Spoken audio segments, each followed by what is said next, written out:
अस्सलाम वालेकुम। मैं आप सबको अपने यूट्यूब चैनल अल्लाह नवाज़ ऑफिशियल स्टूडियो पर वेलकम करता हूँ। ये हमने हीट ट्रांसफ़र का एक पहले थर्मोडायनेमिक्स में ये लेक्चर को डिस्कस किया था, उसका कुछ हिस्सा रह गया, तो उसको आज हम अपनी इस वीडियो में डिस्कस करते हैं। और चैनल को सब्सक्राइब करना ना भूलिएगा। इसमें आपको इंफॉर्मेशंस और मुख्तलिफ़ लेक्चर्स वगैरह मिलते रहेंगे। इसमें जो पहली जो डेफिनेशन आती है वो फ़ेज़ की आती है। फ़ेज़ एक होमोजीनियस मिक्सचर होता है, यानी होमोजीनियस मिक्सचर ऑफ किसी भी चीज़ का होमोजीनियस मिक्सचर जिसमें केमिकल और फिज़िकल प्रॉपर्टीज उस मिक्सचर की सेम हो, तो उसे फेज़ कहते हैं। और होमोजीनियस सिस्टम क्या है और हेट्रोजीनियस सिस्टम। ये जो होमोजीनियस होमोजीनियस ऐसा कि आपको लव से लग रहा है, होमो एक जैसे, जीनियस ऐसा अशिया, यानी एक जैसी अशिया का मिलाप। ऐसा सिस्टम जिसमें एक जैसी अशिया हों, जिनके एक जैसी अशिया से इकट्ठा करके जो चीज़ बनाई जाती है, उसे होमोजीनियस मिक्सचर सिस्टम कहते हैं। यानी ऐसा सिस्टम जिसके अंदर तमाम अज्जा एक जैसे हों, उसे होमोजीनियस सिस्टम कहते हैं। और उसके अलावा जो हेट्रोजीनियस सिस्टम है, हेट्रो मीन मुख्तलिफ, जीनियस अशिया। हेट्रोजीनियस सिस्टम्स वो सिस्टम्स होते हैं जिनमें मुख्तलिफ अशिया आपस में मिलकर एक जो हमें प्रोडक्ट, एक जो उसके नतीजे में जो चीज़ बनती है वो अलग चीज़ होती है। यानी उनके दो मुख्तलिफ अशिया मिलकर एक नई चीज़ बनाती हैं, उससे कहते हैं हेट्रोजीनियस सिस्टम। इस सिस्टम को हेट्रोजीनियस सिस्टम कहा जाता है।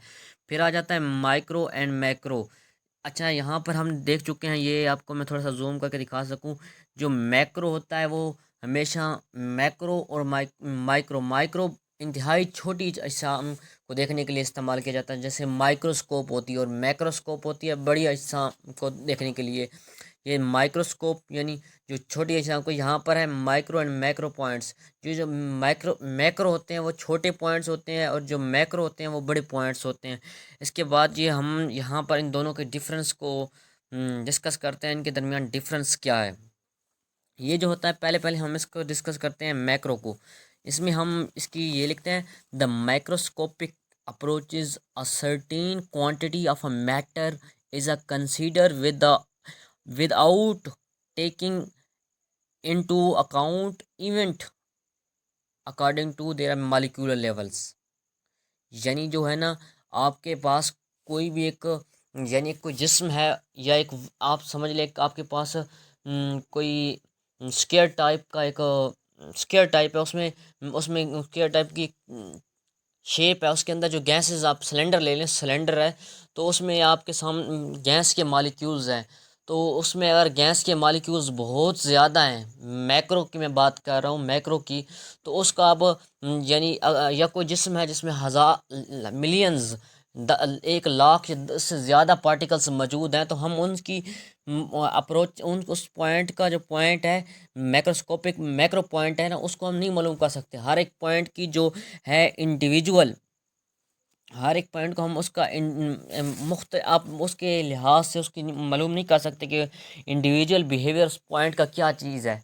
यानी उस जो एक एक मालिक्यूल्स उसके अंदर हैं, लाखों मालिक्यूल हैं, उसका इंडिविजुअल बिहेवियर क्या है। तो इस तरह हम उसका उसका इंडिविजुअल बिहेवियर तो मालूम नहीं कर सकते। तो इसकी वजह से हमें इसका ना मुख्तलिफ कॉर्नर से मुख्तलिफ पार्ट्स, इसका हम हिस्सा थोड़ा थोड़ा इसका पार्ट लेंगे, उन पार्ट्स को हम एग्जामिनेट करेंगे कि इनका वॉल्यूम क्या है, इनकी डेंसिटी क्या है, इनका प्रेशर क्या है। जो उस चीज़ को हम मेजर करना चाहते हैं, उस चीज़ को हम उसको देखेंगे। और देखने के बाद फिर उन मुख्तलिफ पार्ट्स का जो हमने इसको एग्जामिन किया था, उनको देखा था कि इसका नतीजा ये आ रहा है, तो उन सबको सम अप करने के बाद हम उसकी एवरेज निकालेंगे। तो ये उसका मैक्रो अप्रोचेज होगा। और जो माइक्रो होता है, जो यानी माइक्रो जो छोटे होते हैं, उनमें तो हमारे पास एक यानी सिलेंडर है, तो उसमें चंद गैस के मॉलिक्यूल हैं, तो उन्हें हम बआसानी अलग-अलग करके उनका इंडिविजुअल बिहेवियर जो है ना, उसे हम मालूम कर सकते हैं। तो ये हमारे लिए बहुत ही आसान होता है इसे मालूम करना। तो इसका हम इस तरह मालूम कर लेते हैं। लेकिन जो होता है मैक्रो, मैक्रो होता है, तो उसके हमें मुख्तलिफ पार्ट से उसका पार्ट्स लिए जाते हैं। पार्ट्स लेने के बाद फिर हम उन्हें माइक्रोस्कोप में उनके वॉल्यूम, डेंसिटी, टेम्परेचर, एनर्जी, या उनका जो प्रेशर है उनको हम डिटरमाइन करते हैं। डिटरमाइन करने के बाद उन सब का एक एवरेज लिया जाता है और फिर उस अशिया का जिसके लाखों मालिक्यूल्स हैं फिर उसका एवरेज निकाल लिया जाता है। तो हम उसे एवरेज मालूम कर सकते हैं इससे। और इसके बाद ये देखिए आपके सामने जो इसकी मैथमेटिकली कैलकुलेशंस होती है जो होती है मैक्रो की, वो इंतहाई कम्प्लेक्स होती है, जबकि मैक्रो की बहुत ही आसानी से हम इसको मेजर कर सकते हैं, क्योंकि चंद पार्ट का हमने लेना है फिर उसका सम अप करके हमने उसका समराइज कर देना है कि इसका तकरीबन ये यही आपका आंसर आएगा।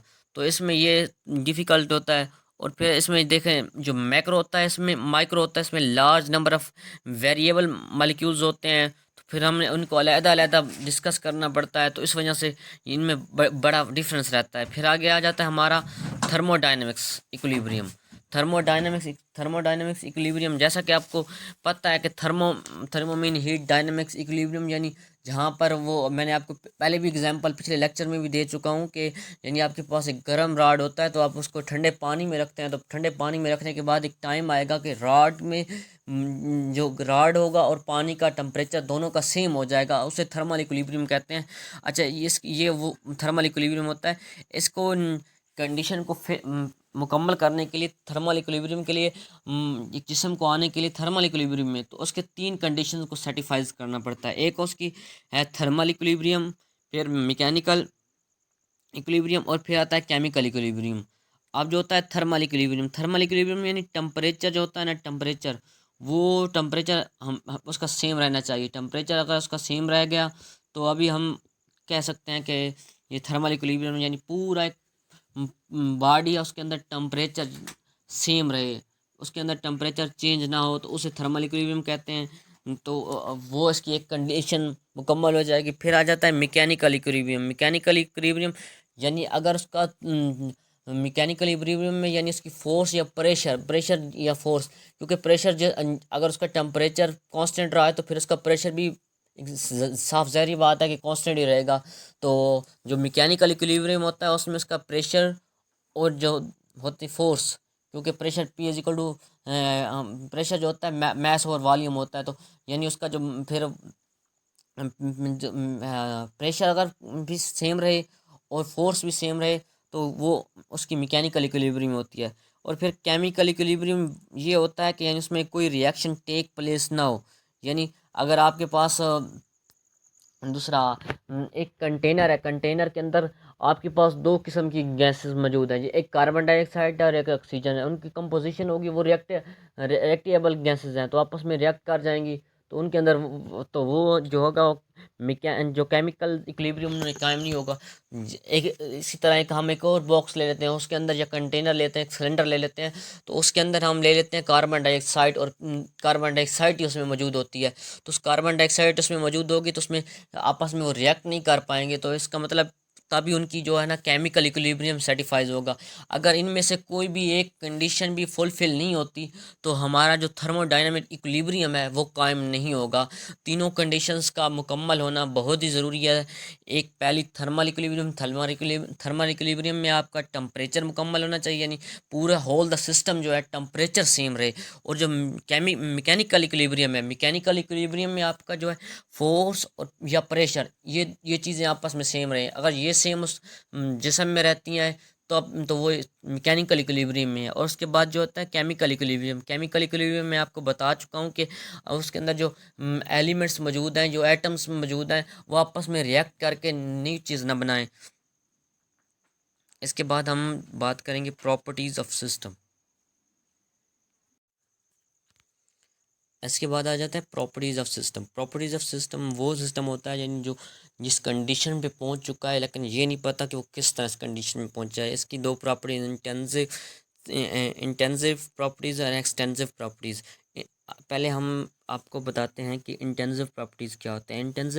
इंटेंसिव प्रॉपर्टीज़ जो होती हैं विच जो इंडिपेंडेंट होती हैं मैस एंड साइज़ पे, जो इंडिपेंडेंट होती हैं मैस एंड साइज़ पे, जो इंडिपेंडेंट होती हैं मैस एंड साइज़ पे। और जो होती है एक्सटेंसिव प्रॉपर्टीज़ होती हैं वो depend upon mass of the systems and size of the systems, उस पर डिपेंड अपॉन होती हैं। अच्छा, आपको हम एक इसकी समझाने का इसका कंसेप्ट किस तरह है कि इसका कंसेप्ट इस तरह है कि आपके पास एक कंटेनर में जो कंटेनर में गैसेस हैं उनका जो वॉल्यूम है वो भी आपको मालूम है, उनका प्रेशर है वो भी आपको मालूम है, उन गैसेस का मैस भी आपको मालूम है, उन गैसेस का टेम्परेचर भी अगर आपको मालूम है, उसके अलावा जो प्रेशर है वो भी हमें मालूम है, और एनर्जी उनकी एनर्जी कितनी है वो भी हमें मालूम है। अगर हम उसी कंटेनर को दो हाफ पीसेस में डिवाइड कर दें, जब हम दो हाफ पीसेस में डिवाइड करेंगे तो आपके सामने जो है उनका जो वॉल्यूम है, जो उनका वॉल्यूम है वो वॉल्यूम वॉल्यूम भी हाफ़ हो जाएगा, वॉल्यूम भी हाफ़ हो जाएगा। और उसके बाद जो दूसरा उनका मैस है, मैस भी हाफ़ हो जाएगा, क्योंकि मैस जब हम उस कंटेनर को या उस रूम को या जिस चीज़ में हम उनको रखा हुआ है उन गैसेस को, तो उसका मैस भी हाफ़ हो जाएगा। मैस के बाद उनकी एनर्जी भी हाफ़ हो जाएगी, एनर्जी भी हाफ़ हो जाएगी, क्योंकि आधे मालिक्यूल्स उधर चले जाएंगे आधे उधर, तो उनकी एनर्जी भी हाफ़ हो जाएगी।